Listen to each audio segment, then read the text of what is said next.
भी क्राइटेरिया में रागी जी कभी भी पॉपुलर होना कोई फर्स्ट प्रायोरिटी नहीं हो सकती। आप कितना गवर्नेंस समझते हैं, कितना काम करने का अंदाज समझते हैं और कितना काम करने के इच्छुक है, वो ज्यादा इंपॉर्टेंट होगा पार्टी के लिए। देखिए, ये काम भारतीय जनता पार्टी अपने अध्यक्ष के चुनाव में भी करती है, संगठन के चुनाव में भी यह काम करती है। सवाल ये नहीं है कि आप कितना बड़ा पॉपुलर हैं, कितना आपका बड़ा मीडिया फेस है, कितना आप छपते हैं, छपाते हैं। छपास मानसिकता से प्रधानमंत्री जी और अमित शाह जी को पहले ही जो है वो एक रहता है कि ये छपास वाला मानसिकता के लोग यहाँ पर नहीं है। जो बात कह रहे थे वो बहुत महत्वपूर्ण बात है। देखिए, एक सेगमेंट है जिसे आप कह सकते हैं कि भारतीय जनता पार्टी का कोर वोटर है, वो बनिया पंजाबी वोट। दूसरा एक वोट बैंक है जो पूर्वांचली का वोट है। अब इन दोनों वोट बैंक के पीछे तालमेल बिठाना एक सवाल है। दूसरा सवाल है कि दिल्ली एक राजधानी है। दिल्ली का मुख्यमंत्री जो है वो प्रतिदिन एना केना प्रकार नहीं भी वो चाहे तब भी वो मीडिया का एक चेहरा बनकर के रहेगा ही रहेगा।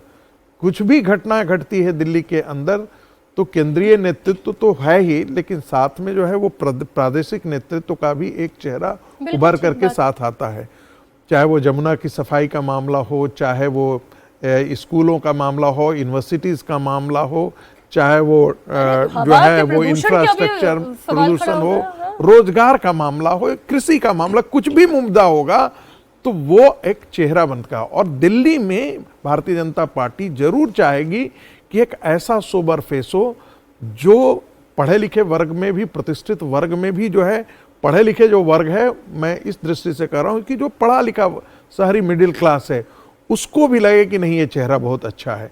दूसरा, जो जमीन पर जिसे हम कहते हैं जो लोअर मिडिल क्लास है, झुग्गी में है या अन्य जगहों पर जो रह रहा है, उसको भी लगे कि ये हमारा आदमी है, ताकि ये दोनों का जो कॉम्बिनेशन है वो आने वाले दिन में भारतीय जनता पार्टी का एक सुदृढ़ किला जो है वो दिल्ली में बना सके। एक समय ऐसा था जो भारतीय जनता दिल्ली जो है वो भारतीय जनता पार्टी का अभेद्य किला था।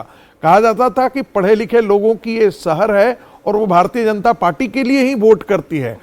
वही स्थिति जो है वो पिछले 27 साल में वो चीजें खिसक गई थी। वोट बैंक भी खिसका। बनिया वाली बात जो कही उन्होंने सही कहा कि बहुत बड़ा एक हिस्सा था वो निकल कर गया।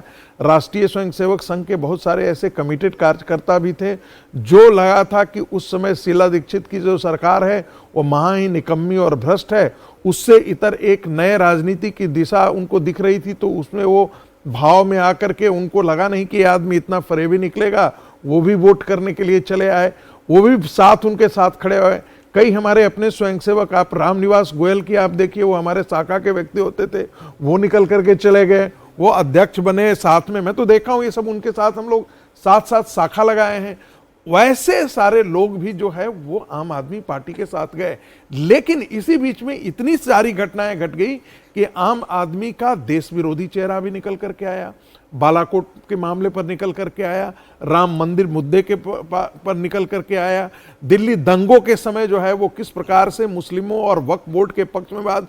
तो जो भारतीय जनता पार्टी और राष्ट्रीय स्वयंसेवक संघ का एक हिस्सा जो बिखर करके छिटक करके निकल गया था और उनके साथ भी जाकर उसके मन में भी लगा कि यार नहीं, हमने बहुत बड़ी गलती की है, भारतीय जनता पार्टी के साथ पुनः वो आकर के इस चुनाव में नरेंद्र मोदी की अपील पर वो आकर के जुट गए और नतीजा आपके सामने है।